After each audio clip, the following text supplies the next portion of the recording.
Celebrity Book Club. Who's that knocking at the door? It's all your friends, you filthy whore. Your husband's gone and we've got books and a bottle of wine to kill. It's Hollywood. It's books. It's gossip. I'm shook. It's memoirs. It's martinis. It's Studio 54. It's Celebrity Book Club. Come read it while it's hot. Celebrity Book Club. Tell your secrets, we won't talk. Celebrity Book Club. No boys are allowed. Celebrity Book Club. Say it loud and proud. Celebrity Book Club. Buzz me in, I brought the Cuervo. Hey, best friend. How the hell are you, bitch?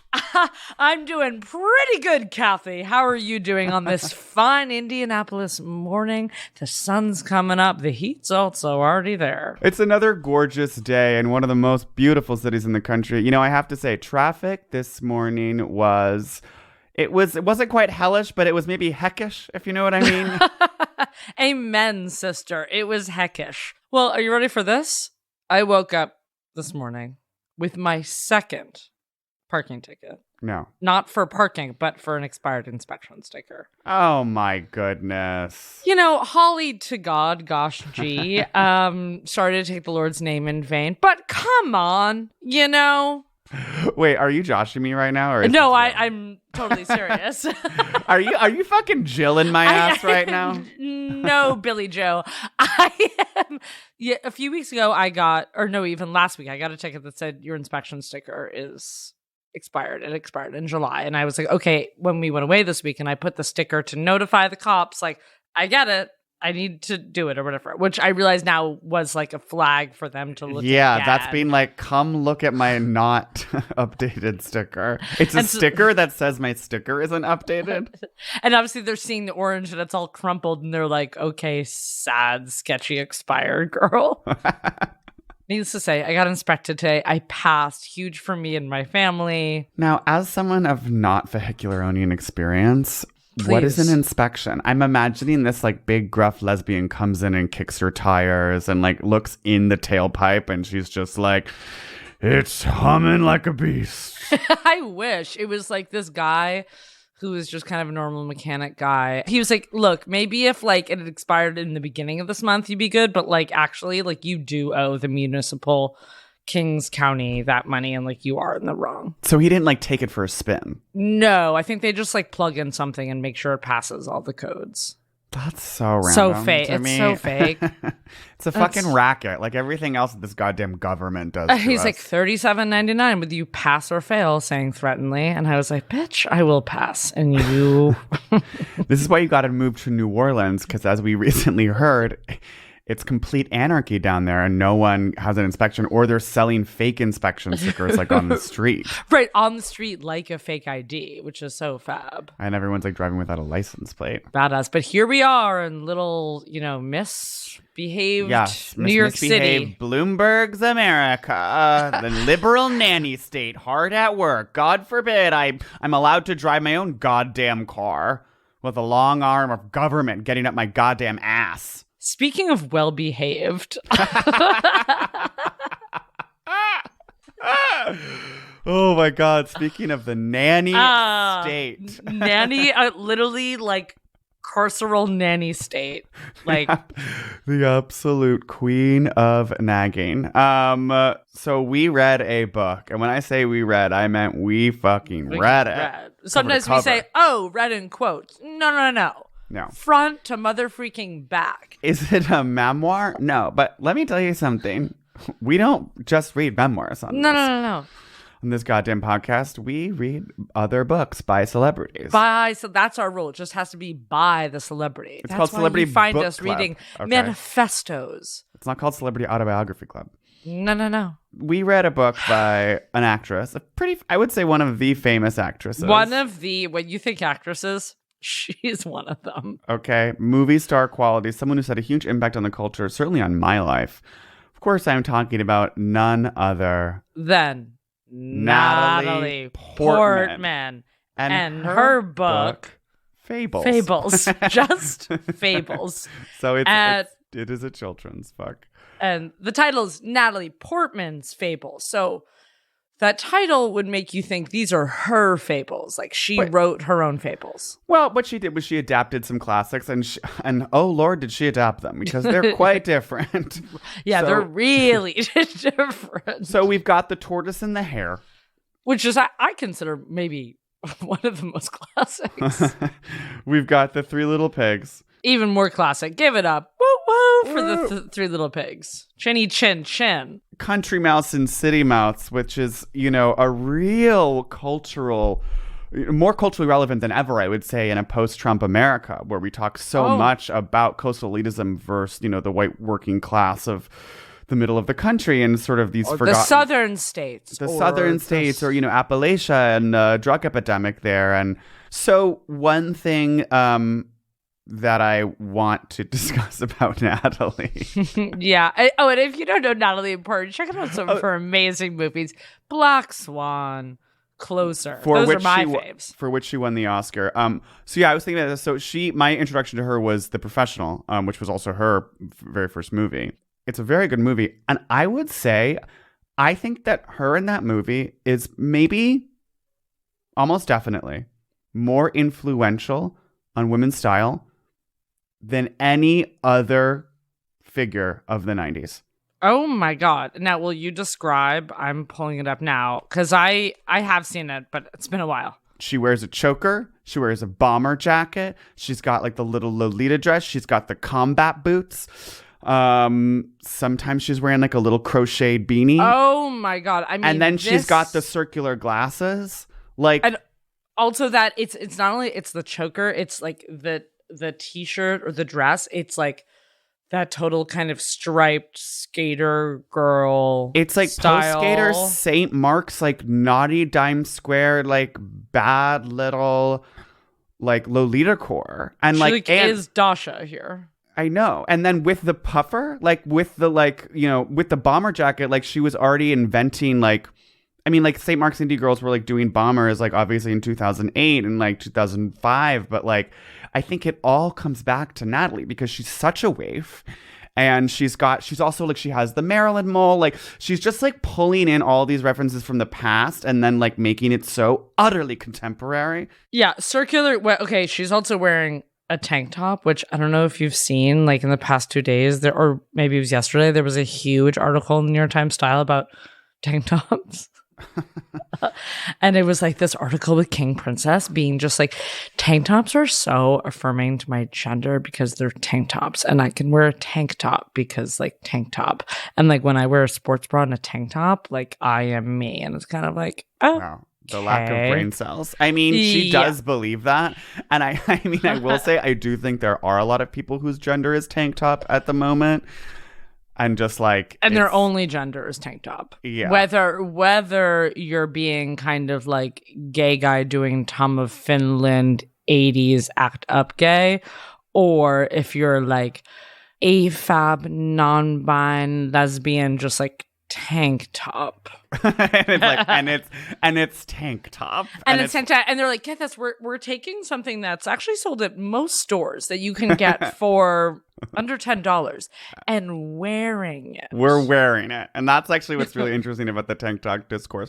Like, and you people talk about like Fifth Element and like how iconic the styling of that movie is, and the Jean-Paul Gaultier, and like, how that's like so well, that's not as so I mean now. Yes, it's fab, but it's not as prolific. It's not as exactly, it's not as accessible. You have to hunt for those kinds of pieces, and just like the uniform that you can build off of Natalie Portman's look in The Professional, I think is just like, it's one-stop shopping. It's huge. And I think, when watching that movie, also, of course, like I didn't even know that I wanted to be her, but I wanted to be her.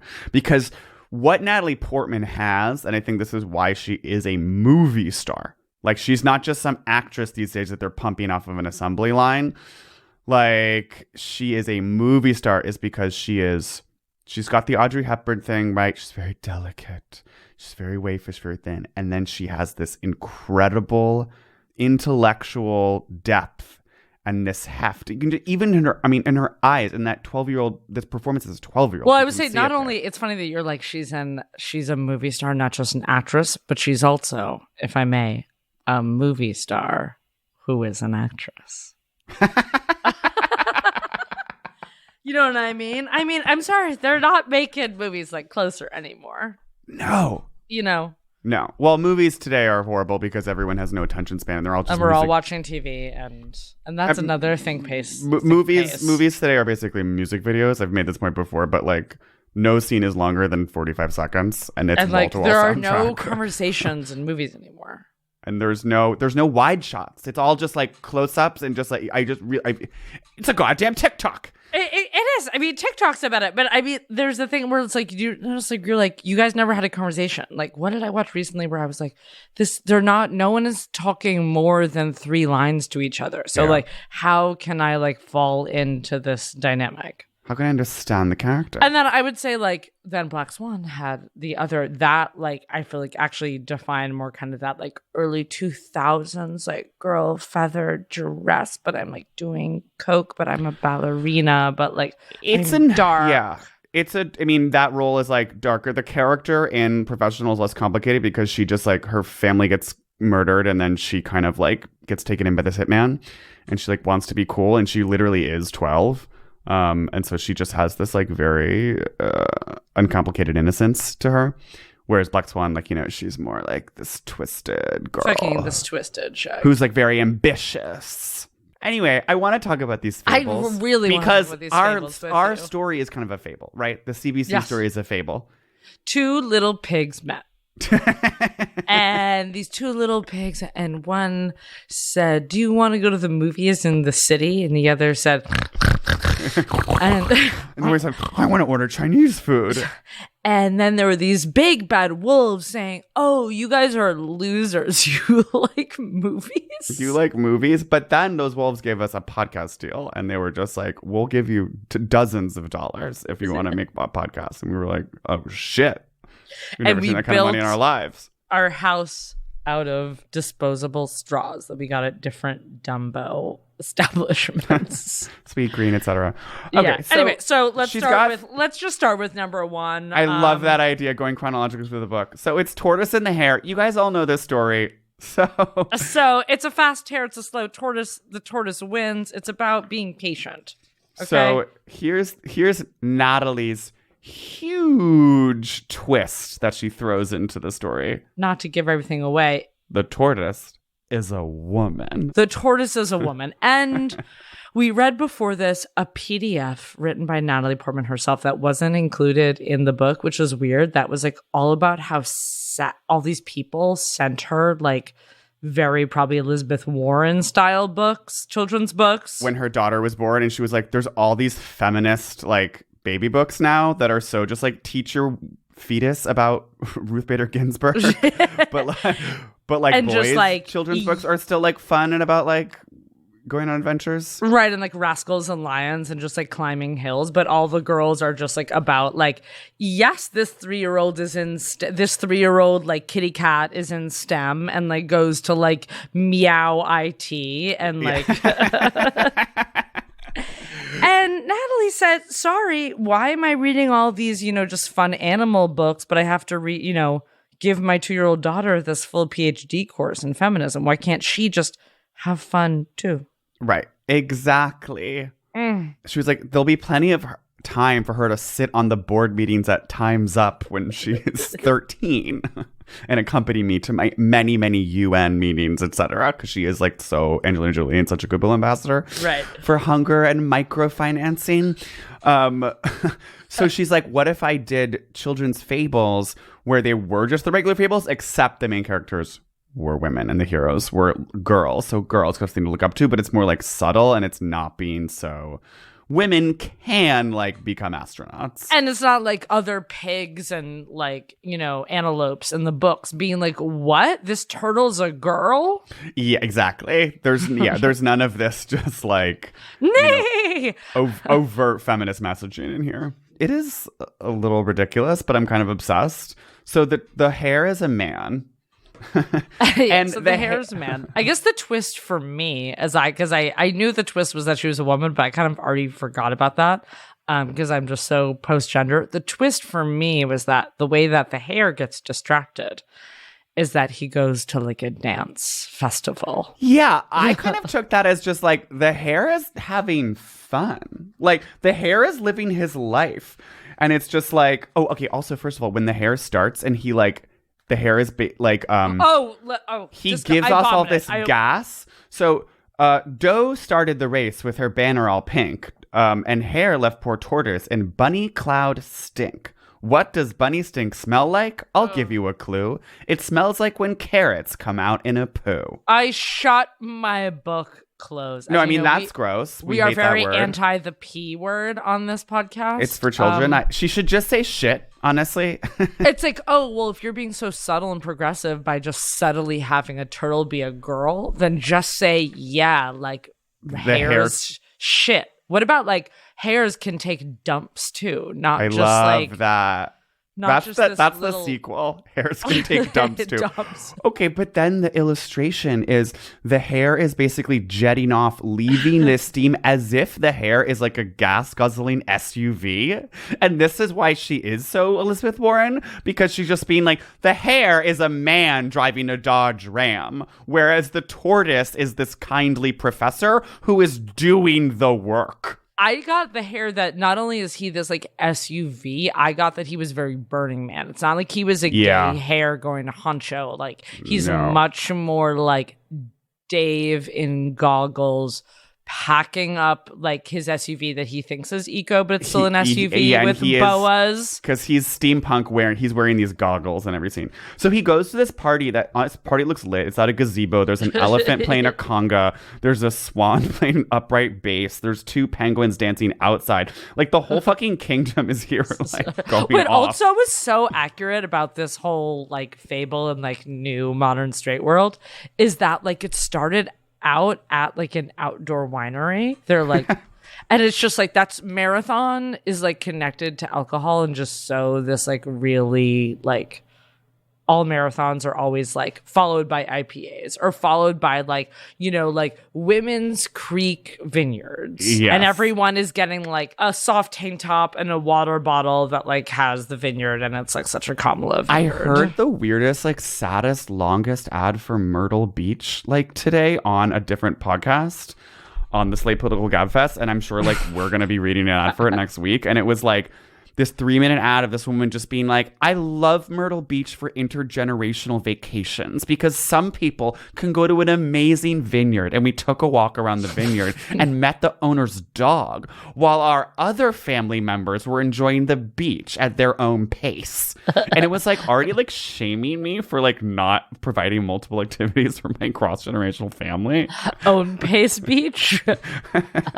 I mean, I have always wanted to go to Myrtle Beach. I actually do think we would love it as an intergenerational friend group of me being 6 months older than you. Also, like South Carolina wine? Well, the climate is really changing. Wine. But doesn't the climate mean that you can like have it farther north, but not further south? I'm like, that seems so. But I guess it's like California or whatever. Well, hello. Like Texas is so like strawberry wine. Yeah, it is. And I mean, again, not to be a northern coastal elite, because I get that Myrtle Beach is on the coast. I'm guessing that like Myrtle Beach wine isn't that good. And feel free to prove me wrong. But who knows? I mean, like maybe Myrtle, just one more thought is that maybe Myrtle Beach wine is a little more like Chilean. I don't think so. Winos, right in. So okay, back to the story. How many little moralizing moments there are in all the illustrations. So like at the beginning, the turtle, Ms. Professor Turtle, is stretching and like all the birds from like the county are coming and like hanging out with her. And she has a reusable water bottle. She has a reusable glass water bottle with like a rubber stopper.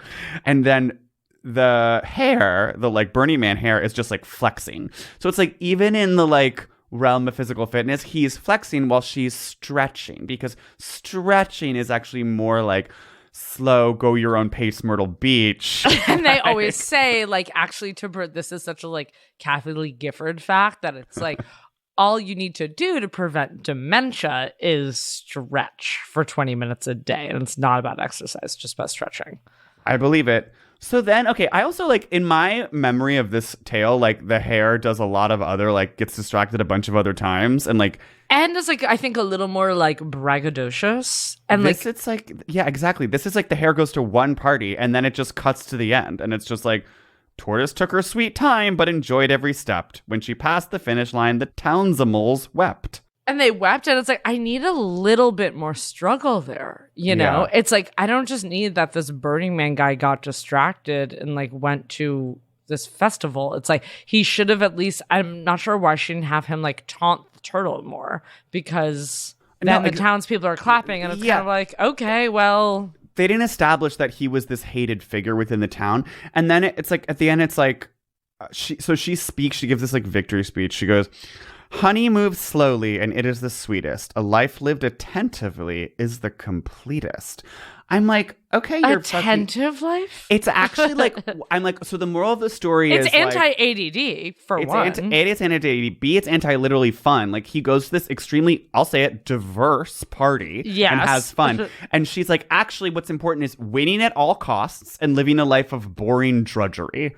Just like slowly walking and getting the medal. Not only was I diagnosed with attention deficit disorder at age 8, but many of the authors that we've read have also been diagnosed. Christine Quinn. So I am standing up for some of those authors. Yes. Who, you know, and it's like, also that's a stereotype. Boys have ADD. And that's actually bad, because then people don't diagnose women with ADD. And then at age 30...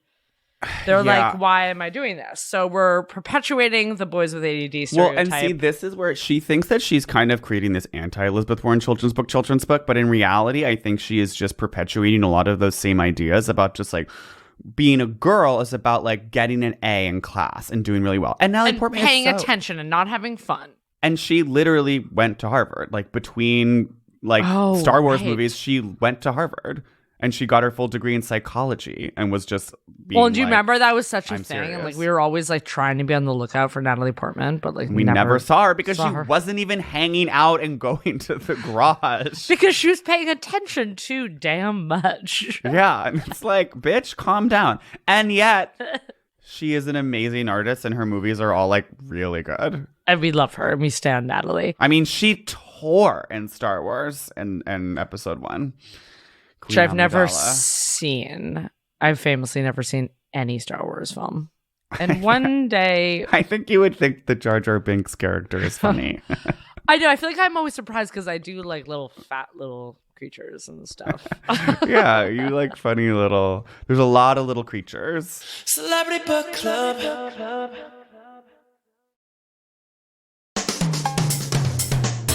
Moving on to Fable 2. This one, I mean, about actually the Warrenism into it's insane. It's anti-sugar. It's anti-MSG. It's anti-takeout. It's anti-Grubhub. I mean, what I liked about it is that it was randomly fat phobic. And Wow. And she wasn't just being like, actually, like, pigs of all sizes are beautiful. Like, she's actually being like, no, 2 of these pigs are fucking cows. And they're just like drinking soda and ordering Chinese food. So it's like these contemporary pigs. They all like, the mom like is like, okay, you're like grown-ups now. You have to leave the house. Build your own sty. So they all go to build their own sties. And the first pig just like builds this messy sty out of chopsticks from Chinese takeout and is on the couch eating. These illustrations though really got me giggling because of he's like nude. It's like and order noodles again and order noodles again. Like did not. Also, I love it's like did not diversify even within the Chinese food genre. No, I know. Kind of calling him out for not even ordering like beef and broccoli. Okay. Get out of my head.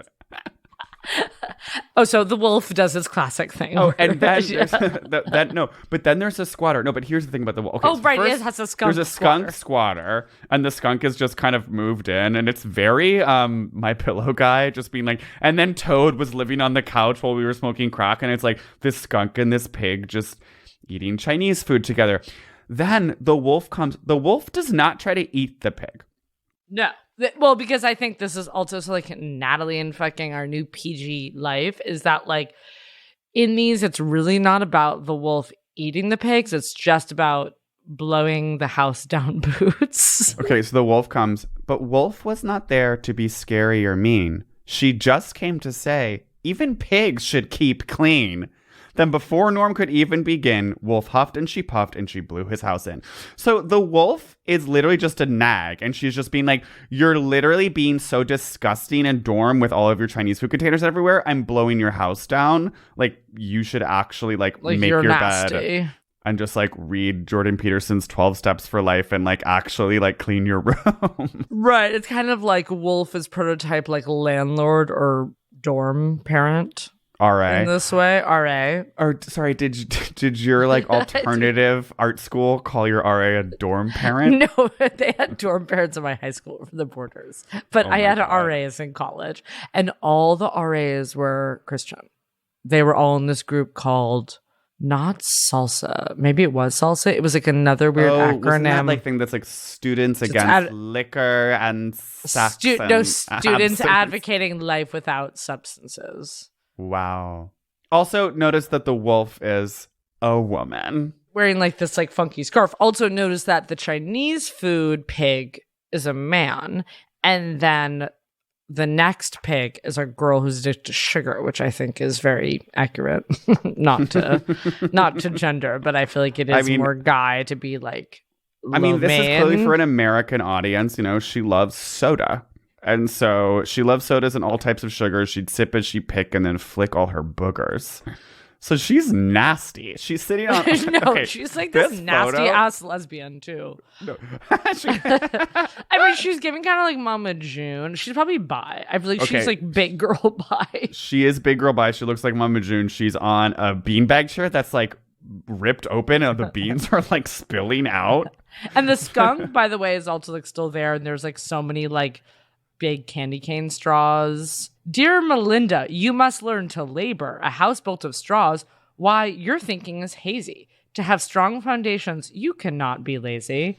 Oh, so yeah, that's the chimp that comes over. It also I feel like anti-weed. I mean, obviously, I do feel like Melinda is so like, yo, can we pack a bowl?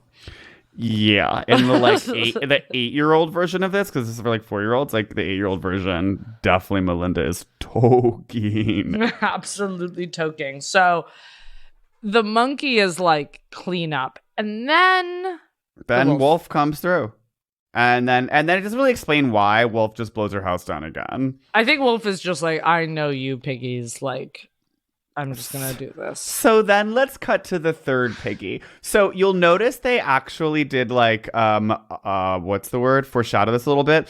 In the beginning, the third piggy was the one who was leaving with a guitar on his back. Oh wait, those drawings were insane. Let's go through what they're all leaving. So Chinese food has like speakers and a hat and like cat eyes, or is that sugar? That's sugar. Okay. So again, yeah, I feel like she's so bisexual. She's TikTok, like so huge bi. crap eye wears, but like flat brim. And it's so, and she has a lamp, like just tied onto her backpack. Like that's so messy bi to be like, I'm carrying around this like Target lamp with me. It's like let's leave the lamp. But then like vintage knapsack, and then Chinese food is just being so Charmin bear and like just toilet paper, and it's just so like brother who shit. So nasty, like ready to shit. And then the other one has like a pom-pom like golf hat. Beret, and, like, some may say. A guitar, and like a vintage suitcase. And is already kind of like 10 paces ahead of them and is like ready to... So it's kind of like hot, thin straight girl sister. She's a cool straight girl with like a hot boyfriend and they live upstate. So she builds her own house. She is like full annoying Hudson girl who just like builds her own house. Georgie used clay to frame windows and doors and stone for the walls and bamboo for the floors. So she has this just like... Well, and also, I know bamboo flooring is like more eco, but... when you mop bamboo flooring, like it looks so dirty 2 seconds after because like imprints are all over the floor and it looks so smudgy. Wow. Okay, so the bamboo actually like absorbs too much of like whatever it comes into contact with. It's like, too sensitive. And so you can kind of see it everywhere. Interesting. Huh. And just that's a note. I mean, again, I know hardwood is expensive and, you know, you want to be eco. Well, I think especially like if you're Georgie, like she's trying to only use like, you know, get local materials. So she's getting local Hudson bamboo and like she obviously is using some pine for the door frame. Or no, sorry, she used clay. So actually, there's not even wood in this house. There's just clay. Well, bamboo is wood, I guess, but like clay, stone, and bamboo. And she's like measuring a bush, which is so random. She's not a logger. She has a topiary of a pig like in front of her house. No, obviously this bitch was like the most, like has 5 Instagrams, one for her ceramics, one for building the house, one for her personal, and one for her dog. Yep. So fucking accurate. So then she like tricks the wolf into doing all this shit, and it's like, let's meet at this apple orchard. Then like, but then she gets the orchard like even earlier. And then she's like, oh, sorry, I got there at 6. You can ask Mr. Rooster. Waking up early is an energy booster. And now she's being like insanely smug about the fact that she's like, I get up so early and I work so hard. Ugh. And it's so like 5 like habits of millionaires. 1, all millionaires wake That's up what early. I'm saying. She's so Jordan Peterson book. So then she's like, let's get our tomatoes. And then make like, this big bisque. And the wolf is like, oh, okay, we'll meet. Well, I'll come pick tomatoes with you. And then he goes and she's not there. She's like, oh, sorry, wolf, won't you get off my lawn? I got up and picked up my tomatoes at dawn. I feel like the wolf actually now is this like forest lesbian who thinks they're dating the upstate pig, and it's like, okay, I'll go tomato hunting with you at dawn. And it's like showing up at this field to meet up with this like kind of just like futchy straight girl, and then just like she's like, sorry, I actually already got my tomatoes, already picked them. And the wolf is like, oh, okay, maybe tomorrow, maybe apples tomorrow. And she's like, yeah, text me. And like isn't mentioning her boyfriend because like she knows what she's doing and she knows she's like leading on this lesbian wolf. Absolutely leading on the lesbian wolf. And then this is what was a little sick and twisted of Natalie, because the original story of this is that the wolf gets boiled and dies that way. Wow. And the recipe drawn out for this tomato soup is like 2 pounds of tomatoes, butter, and 1 wolf. Oh, okay. I'm seeing this now. Yeah. So the recipe literally says you need a wolf to make this soup. And then the wolf, so they do the whole boiling thing, and the wolf, she's like, come in, and it comes through the chimney, and then it drops in the boiling water. But then there's a drawing of the wolf just kind of being burned and jumping out, because I feel like Natalie was like, it's a little too dark to like have all these pigs eat this wolf stew. And then wolf gazpacho, if you will. Wolf spacho. I would love some wolf spacho. So the wolf bounces, and then the moral of the story is waking up early and working much harder makes a pig stronger and safer and smarter. It's like, okay, Ben Franklin. And then the siblings, which again is also so Mike Lindell, that like all these like nasty pigs have moved in with their sister. With their one successful sister who did build a house, and they're having this non-wolf pie. And like the skunk and the chimp are freeloaders, and they're also living. But you know, she has the space. She has the space. She certainly does. That's why she bought it. And when she bought that house, she was like, yeah, I want all my friends up. And then as a little bit, once they are up, she's like, I mean, this is the classic. You say you want all these bedrooms, and then people come over, and you're like, wait, sorry. I actually have to go to bed early. And then they're like, I just want some me time. I feel like we overheard an old person talk about their second home, and they were just being so like, the sheets couldn't even have time to dry. We did hear this weekend. A boomer was saying this about her Second South Carolina home. Spirit. What we're calling the final fable. What we're calling the third fable, the third and final fable in this amazing book. Time flies when you're reading fables.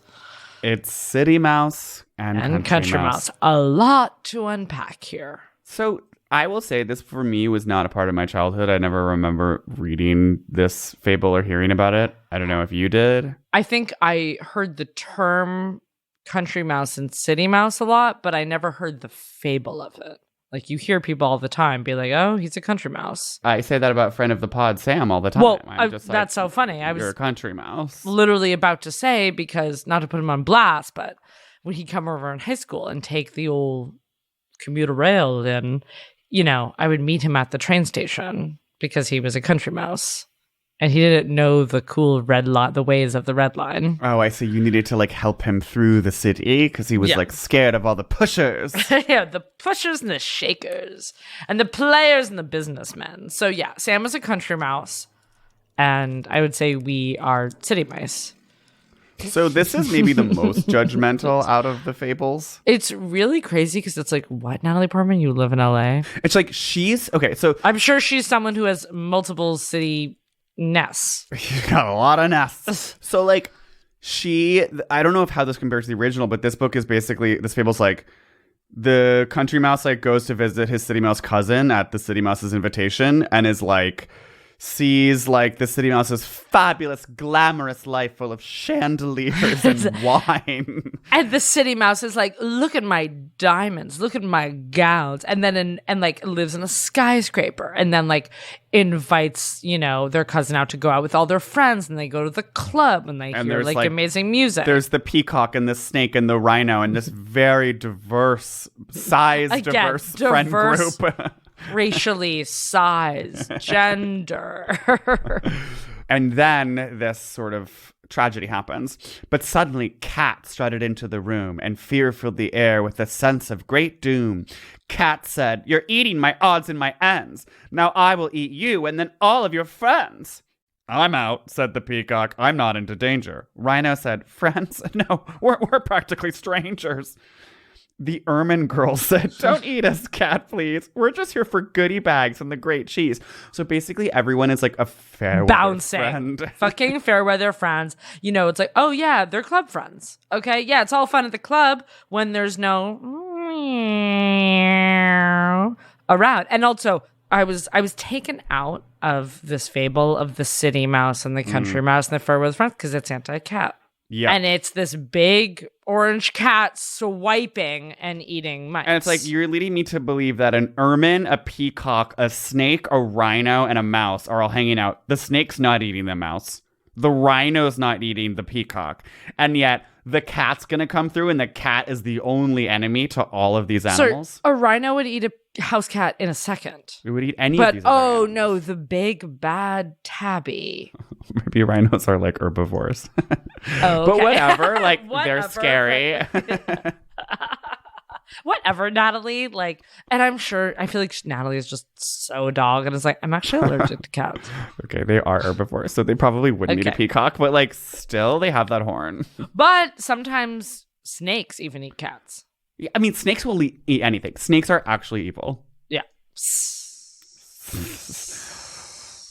So yeah, this book is anti-cat. And then the country mouse, or the city mouse, like, you know, is abandoned by all her quote unquote real friends, goes to the country mouse's house and like, oh, everyone is so morally upstanding in the country. I mean, the country mouse is like, come escape with me. So really it's this heroic of saving the city mouse, and they like get on the Greyhound or whatever. And we're back to Hudson with the fucking Miss Piggy and her topiary and her stone clay bamboo floors. And her boyfriend, and then the like fucking like sad wolf lesbian who is in love with like Futch Pig, and like everyone's like sharing meals and having potlucks and hanging out in their stars and doing so many like axe throwing activities and like doing marathons and kayaks, and everyone loves each other. And it's like, so you're just saying like people are friendlier upstate? I actually don't think that's true. And here's what I'm gonna say, and yes, we can all have like a wonderful time being off our phones, away from the just like, you know,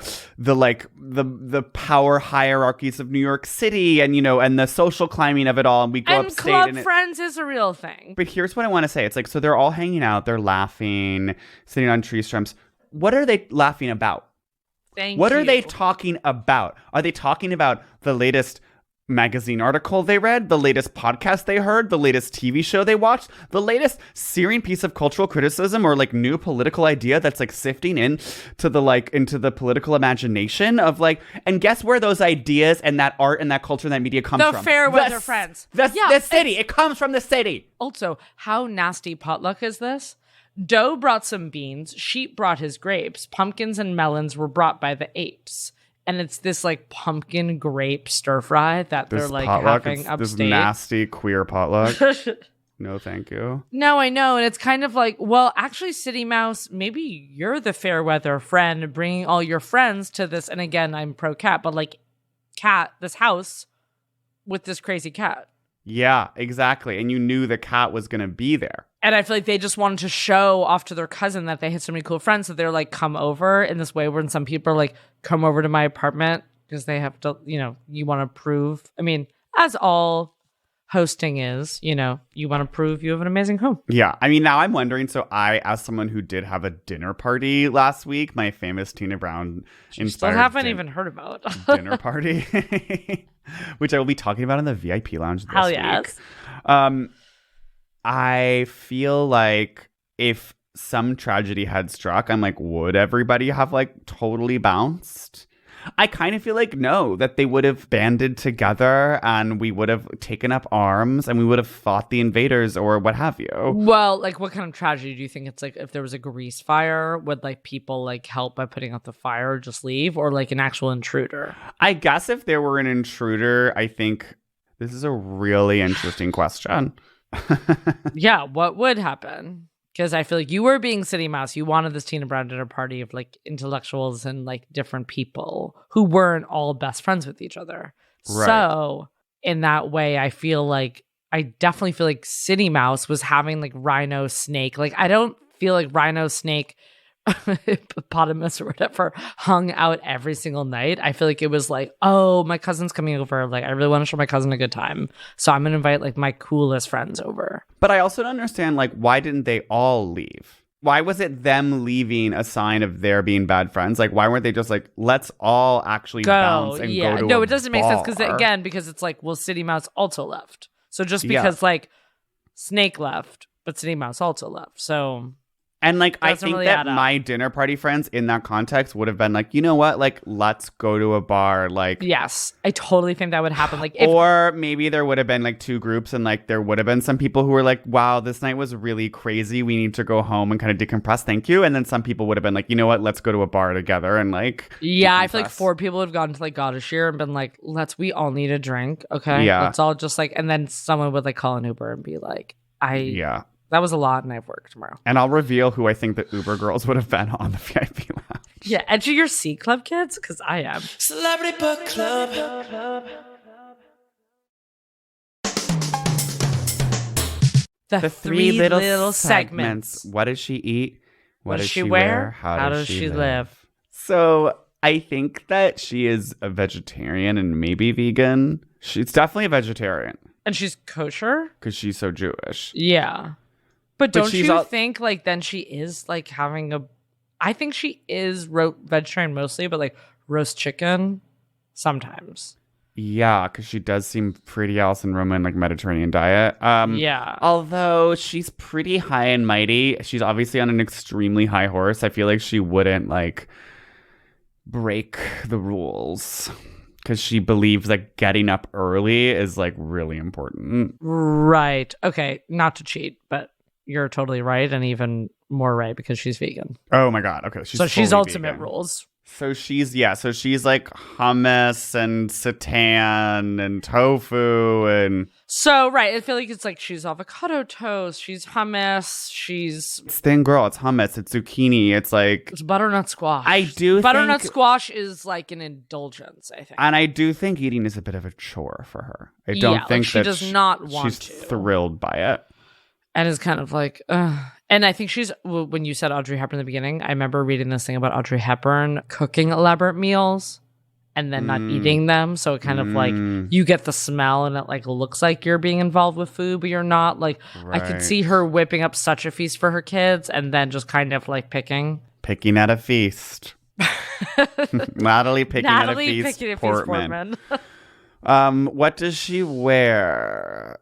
I mean, now I feel like she's so like expensive jeans that are a little bit tapered and really like light white tank top. So like Madewell. Yeah. Madewell style. But like more expensive Madewell. It's just funny that she like, as I was like saying that she has the most influential like character in style history, and now her style is like the most boring celebrity style and like the most like she wears a lot of dusk. That like love that color. It'll be like Us Weekly doing like celebrities in dusk, and it's like her kind of like looking over the shoulder, being like, "I'm in dusk. I'm in a dusky and like, tea." Or like, like when she is red carpet, it's also very like classic gown. She does like, I mean, she's a little wife. I feel like she does like the little Breakfast at Tiffany's silhouette, and she is kind of sometimes wearing like that little like corseted at the waist, with little skirt vibe. She looks good. Oh, she looks good. Yeah, I'd hit it. But she's also, it's funny because She's a she spinner. married, she's a spinner, and she married her the choreographer dancer. from Black Swan. So I kind of like, and to me, that is a little bit like when you go into character and never come out. It's kind of like The methanness of it. Well, I think that also solidified her really. I mean, she won the Oscar, so it's like holding on to winning your Oscar. It's winning your Oscar, and you have to stay married. Marry the Oscar. Yeah, she literally married the Oscar. And so she's going to stay in kind of like dancer clothes forever. And I feel like they're just kind And of like he's so two dancer in black t-shirt. Small, pretty strict parents. And she's very like Yeah. beyond the Kristen Bell, like you never see my kids. And she dedicates this to her kids, but it's just like a drawing of her kids in the back. No, she's not like posting a photo with like a emoji over their face. She's just not even Kristen style. I feel like she's just like they're hidden in cars and private schools but I think that's the thing, what we've actually learned in this paparazzi society. When you see celebrity kids, it's because celebrities want you to see their kids. So true. Because they want you to like think about them as a parent, and that's like good for their brand and right. their next fucking movie. Easier than we think to hide the kids. Okay, who are you in? Well, how does she live? Oh my God. Get So your I head think in the I game, was so Lily. excited to get back to the animal kingdom. Which lesbian pig am I? This is why I need to watch Star Wars. Okay. How does she live? Okay, here's my question. Is she like actually so like Upper West Side, and like there's so much like dark like antique clocks and like old maid carts think and like it's crystals and paintings and like jewel tone sofas and like oriental Persian rugs. rugs, oriental rugs. I feel like it's a mix of Nancy Meyer and Upper West Side oriental rug. So there are like cream couches, Persian I feel like rugs. yeah, a little bit like cream couches, Persian rugs. I don't know why I'm having. But is she like so like really like boring gallery wall of black and white photos and like white frames, or is like I think is it's it more one like big photo. one big photo in this like kind of like like gay like cheesy way? No, like she bought it like advised, not like so gay. I think it's a little more like I'm a girl who loves photography. There's no way that isn't like so Michael Kors to me to have this big like Herb Ritz photo just like in your and foyer. it's so glam, and it's like Ava Gardner by the pool. I don't think it's one big photo of Ava Gardner by the pool. I'm not saying no. I was thinking it's a little more dancer. Oh, you know what? I feel like she is framed Alvanelli, vintage Alvanelli poster. Wow. Okay, that's pretty chic. I kind of don't think that. Okay, here's what I'm thinking now. I actually think it's more Mediterranean. Wait, There's okay, it's terracotta crazy you say because tile. I was having visions. I was having a premonition of Mediterranean. And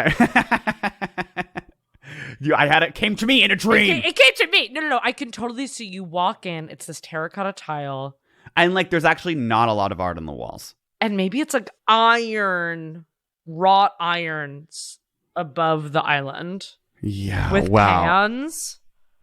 And it's a Man in the Iron Mask. Okay. Huh. And then it's lower end of bed. Absolutely lower end of bed. Because they're two small people. They're small. They're not climbing up on a ladder. And I feel like her kids have like simple Scandinavian rooms. I do think that her kids, I think that there is a like that expensive teepee in one of them Yes. that you're always cleaning. And I think in the other, and like it is very that insanely, like maybe it is a little bit more that art collector's house we went to that one time in like Brooklyn Slope, and like who had like the kids room had like the insane cargo net hanging from the ceiling. And it's like, yeah, it's a lot of stuff And where it's remember, like, the daughter was the most curated feminist 12-year-old, where With, it was like- just all these like, I'm with her and Eleanor Roosevelt like fake nailed to the wall, like, but it was like in the most curated way of like as if that were scraps, but like done by a designer. it was very like crazy teen Vogue room, and the boys' Yes. room was like fun, but it still was climbing gym, because I feel like she is so like get the kids outside like off screens. So there probably is like ladders and hoops, but it still is like Danish. There's a lot of Danish hoops in her kids' room, and that's on period, sis. And the Mediterranean Danish Mediterranean ladders Upper West and Side hoops. Danish ladders, low bed, no Done. photo. Called it. Okay, who are you in the book? Which lesbian pig are you? I think I'm Chinese food. Yeah. Because building a house out of plastic straws. Because I love lo mein. And you would order noodles every night if you could. If I could. Do you think I'm this little penguin duo at the party? At the Rager? The gazebo Rager? Just because they're kind of like a gay couple and they're both wearing like little like button downs. I also like. But also like I am City Mouse, I guess. I feel like you're just City Mouse. You literally are like, you guys, my like friend from France is coming over. We need to have this like curated party. No, and part of the reason I got so like emotional in that earlier segment is because I realized that like I am City Mouse and my like friends are fair weather friends and they are my dinner and you were party like the second shit hits the fan. And also it's like what's even more that you being City Mouse is you would have that same reaction after like having a scare at your city. If you went upstate, you would just be like, I'm actually changed. I quit Twitter. Like, you don't get it, how amazing it is to turn off your phone and like be in Vermont. It's actually amazing. Literally so me. Okay. Well, Natalie, you've definitely given us a lot to chew on with your fables. Absolutely. I encourage you, Natalie, if you are to write another children's book, to push a little harder. Yeah. And look inward. I know you have more creative juices and a lot to say, probably. But I don't know. I you know what? I do like. Actually, don't think she has a lot to say. Sorry. Yeah. I take that back. I don't know. I give this book like 2.5 tomato bisques out of 5 because I'm a little bit like, I don't actually love the lessons. And if I was like trying to impart like so many morals to my kids, I might be a little bit more like, let's just read a more fantastical novel rather than about a novel about like pigs eating Chinese food. I'm giving this 1 wolf out of 5 wolves. I just think it's really uncreative that she, it's like how. Okay, but there should be a new restaurant called 5 Wolves. And there will be. Yes, 5 wolves. And like, off the gram stop. I wanted it to like either be like more modernized and also, I don't know, it's like when Alison Roman put out her wing recipe and was like, the thing is, you can't fuck up a buffalo wing recipe, so I'm not going to. And just like gave the most classic and you were kind of wing like, recipe. Why? It's like, I could get this from the back of the Frank's Red Hot label. Yeah. Thanks. Anyway, I love you, Roman. Yeah, anyway, Natalie, do more. Do more. Do better. Best. Celebrity Book Club is presented by Prologue Projects, which is currently shooting a documentary about eco-friendly farming projects in the developing world. The show is produced by Benjamin Fresh, who actually turned me on to the idea of veganism with editorial support from Leon Nafak, who does a lot of work with the UN High Council on Refugees, Andrew Parsons, who does work with the UN Lower Council on Refugees, and then Arlene Arevalo, who started as a refugee, and now she's actually the Goodwill Ambassador to Dumbo. And then, of course, Madeleine Kaplan, who is being tried for crimes at The Hague. Our production manager is Persia Berlin. She is an assistant at The Hague. And then our intern is Noah John. He also does some work at The Hague, mostly in the sort of the giving food to criminals, but like really good food. Original theme song by Steve Phillips Horst. He's an expert in microfinancing in the Global South. Artwork by Teddy Blank at Chips NY. He is not an expert in microfinance, but he's a huge advocate of environmental causes, such as music and movies. He's such a big fan of environmental movies. Follow us on Twitter and Instagram at CBC The Pod. Subscribe on your favorite podcast app. Leave us a review if you can, but no pressure. But it would actually it would help those less fortunate than you if you left a review. And then don't forget to tell your friends about us. I think people often forget that word of mouth is so important now more than ever. So just go to patreon.com if you want to access the VIP lounge, because that, that is a way to connect on a deeper level with some of the work that we're doing across some of these very troubled regions. So thank you so much, and it's been an honor and a privilege, and I just want to say, like, unequivocally that I do support the Biden administration's efforts to reduce inflation and make our world safer for my children. Thank you.